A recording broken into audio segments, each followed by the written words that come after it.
नमस्कार मित्रमैत्रिणींनो, आज आपण पाहणार आहोत मेथीचे पराठे। तर बघूया मेथीच्या पराठ्यासाठी काय काय लागणार आहे आणि ते कशा पद्धतीने मी बनवले आहे।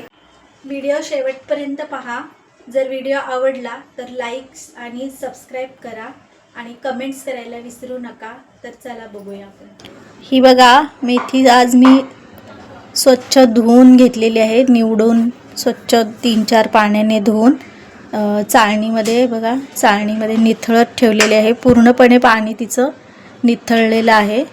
आता ही मेथी आपण आहे ना कट करायची आणि मेथीचे पराठे तुम्हाला मी दाखवते। ही जाड देठ जी आहेत ना ते मी काढून टाकलेली आहेत बघा। आणि जेवढं आपलं हे भांड आहे मेथीचं भरून तेवढंच आपण पीठ पण घ्यायचं आहे। आता मेथी आपण कट करून घेऊया। ही बघा मेथी चिरून घेतलेली आहे बारीक, अशी बारीक मेथी चिरून घ्यायची। पानं निवडून जाड देठ काढायची आणि मग मेथी चिरून घ्यायची। हे बघा एक 15 लसूण पाकळ्या घेतलेल्या आहेत, 4 हिरव्या मिरच्या घेणार आहे आणि हे अद्रकचे तुकडे एवढे घेतलेले आहेत। हे आता आपण मिक्सरला बारीक वाटून घेऊया सगळं।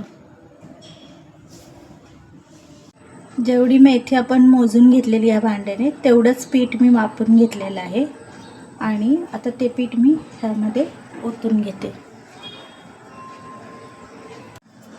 आता ह्यामध्ये पोह्याचे 2 चमचा बेसनचं पीठ घेतलेलं आहे। हे बघा 2 चमचे हे बेसनचं पीठ आहे पोह्याचे। त्यामध्ये आपण हा ओवा एवढा छोटा अर्धा चमचा तो ह्यामध्ये घालून घ्यायचा आहे। हळद अर्धा चमचा हळद घ्यायची आहे। ही बघा हळद अर्धा चमचा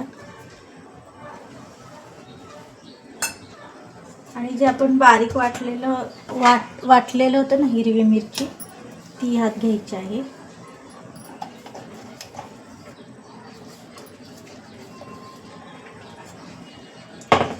त्यामध्येच आपण थोडी कोथिंबीर घालूया स्वादासाठी, बारीक चिरून घेतलेली आहे ती पण।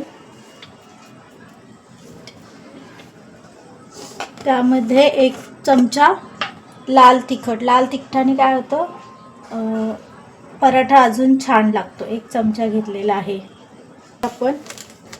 1 चमचापेक्षा कमी मी मीठ घालत आहे। आपण हे पीठ आहे ना पूर्णपणे आधी मेथीमध्येच हे मळून घेऊया आणि लागलं पाणी तर ओतूया। जसं पाणी लागेल तसं पीठ मळायचं आहे।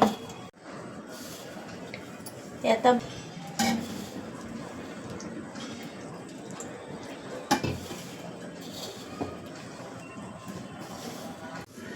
हे बघा आपलं पीठ मळून झालेलं आहे आणि हे आता आपण 15-20 मिनिटं असं भिजत ठेवूया एका भांड्यामध्ये, किंवा ह्यातच ठेवलं तरी चालतं। मी साईडला काढून ठेवते। आता ह्याला आपण 15-20 मिनिटांनी मी हे भिजत ठेवते। हे बघा मी झाकून ठेवलेलं आहे।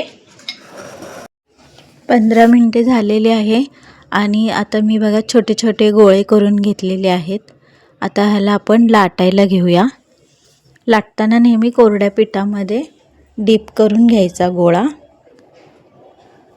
गव्हाचेच पीठ घेतलेले आहे आणि कशा पद्धतीने मी लाटते ते बघा एकदा।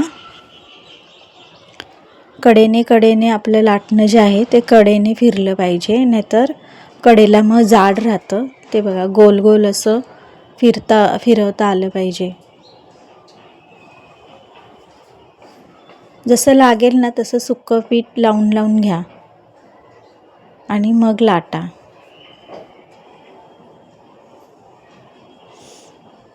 जास्त मोठे पण पराठे करू नका, मध्यम असे गोळे करून मध्यम पराठा बनवा, म्हणजे तो दोन्ही बाजूने भाजला पण व्यवस्थित जातो। आणि हा बघा थिकपणा असला पाहिजे। आता आपण तवा अगोदरच गरम करायला ठेवलेला, सुरुवातीला फास्ट गॅसवरती पराठा भाजून घ्यायचा आणि नंतर मीडियम गॅसवरती भाजायचा. पराठा पूर्ण भाजला ना दोन्ही बाजूने की मगच त्याला आपण तेल लावून घ्यायचं. तेल लावा किंवा तूप लावा, बटर लावा, काही लावलं तरी छानच लागतो तो. तेल लावलं की तो 2 दिवस नरम राहतो आणि बटर लावला की टेस्ट चांगली येते तुपाने आणि बटरने.